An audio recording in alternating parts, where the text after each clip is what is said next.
Many ages ago, between bluish mountains and shimmering rivers, there existed a breathtaking kingdom. This kingdom was called Nurabad, a land so radiant that even the leaves on the trees seemed bathed in light. Its palaces were carved from marble, and every breeze carried a soft, sweet fragrance. Over this beautiful kingdom ruled a just, kind-hearted, and brave king, King Taimur Shah.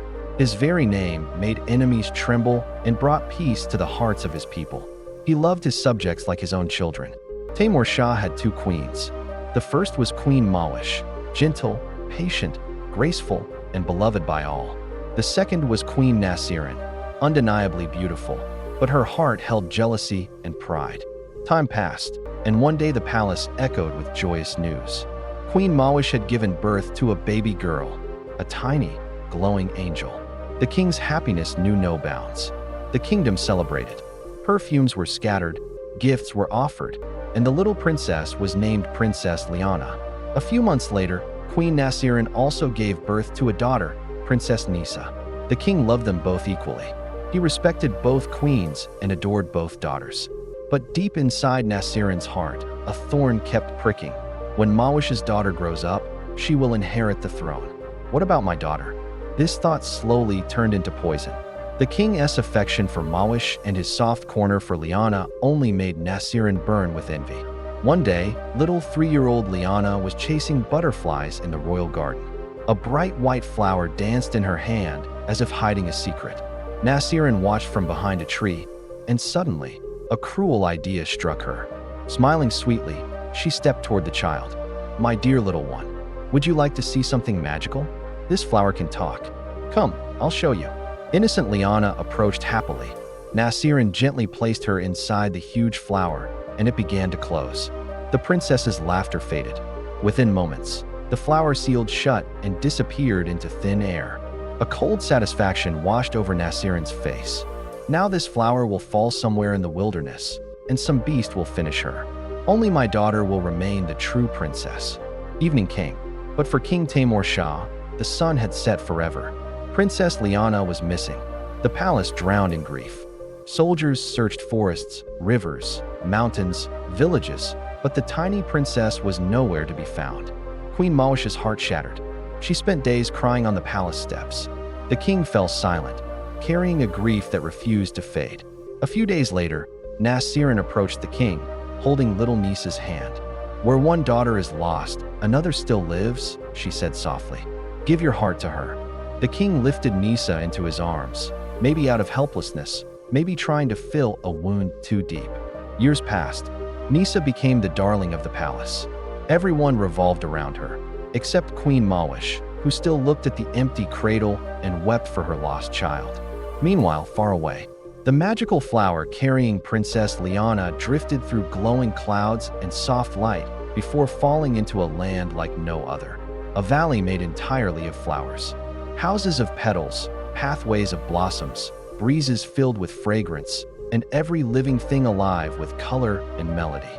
The flower opened, and little Liana fell gently onto a bed of soft petals. A large pink flower, like a mother tending her young, heard her cries. It wrapped its petals around the frightened child. "Who is this little bud that has fallen into our garden?" The flower fed her sweet nectar, calming her completely.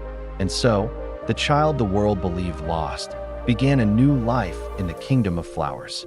The flowers taught her to walk, talk, laugh, sing, and listen to the whispers of fragrances. The large pink flower became her flower mother, raising her with love. Years passed. Liana grew into a stunning young woman, delicate, radiant, with sunlight shimmering in her hair. The flower children played with her, and she healed wilted petals with her gentle touch. They called her Princess Khanda, the smiling soul of the floral world. But one day, the flower mother began to fade. Her petals drooped, her fragrance weakened. Terrified, Liana ran to her. "Mother, what's happening? Why are you wilting?" The flower mother smiled softly. "My child, time colors us all. I am fading, but your light must continue." Liana cried, "I won't leave you. You are my whole world." "No, my bud," the flower mother whispered. "You came here through magic. You belong somewhere else. Your real people are waiting." A shimmering doorway appeared in the wall of flowers. This is the path through which you arrived, and now you must return." As the flower mother breathed her last, her fragrance vanished into the air forever. With tears in her eyes, Liana turned to the doorway, her last glance at the world of flowers. Then she stepped through. Outside, a warm wind brushed her face. Ahead lay a glowing path lined with enormous bouquets instead of trees. She walked slowly until she reached an open field. Suddenly, she heard the sound of royal horses. A golden carriage approached, Queen Mawish's carriage. The queen glanced at the girl, and her heart trembled. She stopped the carriage. "My child, who are you?" she asked gently. "I don't know," Liana said softly.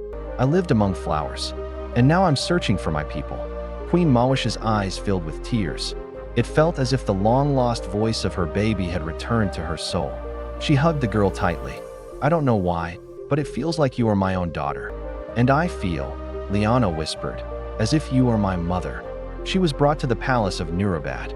King Taimur Shah saw her and froze. Her eyes, they carried the same glow as his lost princess. The palace embraced her, everyone except Queen Nasirin and Princess Nisa, whose hearts now burned with jealousy. Soon after, a neighboring king and queen arrived with their son, Prince Aram, to propose a marriage alliance for Princess Nisa. But when Aram saw Liana, simple, serene, breathtaking, his heart chose her. Nasirin was furious. That night she told Nisa, "See, I told you, she will take everything from us." Unbeknownst to them, King Taimur overheard every word. The next morning, he confronted Nasirin. "3 years ago, our first daughter vanished. Do you carry any guilt for that?" Nasirin trembled. Queen Mawish broke down. King Taimur roared, "Speak." Finally, Nasirin whispered, I put her in that flower. I feared my daughter would be forgotten." Chaos erupted. Queen Mawish collapsed, and Liana rushed to hold her. "I'm here, mother. Don't cry." Tears streamed down the king's face. "This is my lost Liana." They embraced and wept, reunited after so many years. The king declared punishment for Nasirin and Nisa, but Queen Mawish stopped him. "No, Taimur Shah, I have my daughter back today. I hold no hatred in my heart. I forgive them." The entire palace fell silent. Nisa fell at Liana's feet. "Forgive me, sister. I didn't know." Liana lifted her gently. "We're humans. We make mistakes. Let us start anew." Soon after, Princess Liana married Prince Aram in a grand celebration. Colors and fragrances filling the kingdom like the world of flowers come alive again. King Taimur Shah proclaimed, "From today, my daughter Liana shall be the new queen of Nurabad." And the little bud who once vanished into a magical flower finally bloomed into the queen she was meant to be. A sea of lights filled the palace that night, and the breeze carried the same gentle fragrance that once belonged to the flower mother. May she always live happily.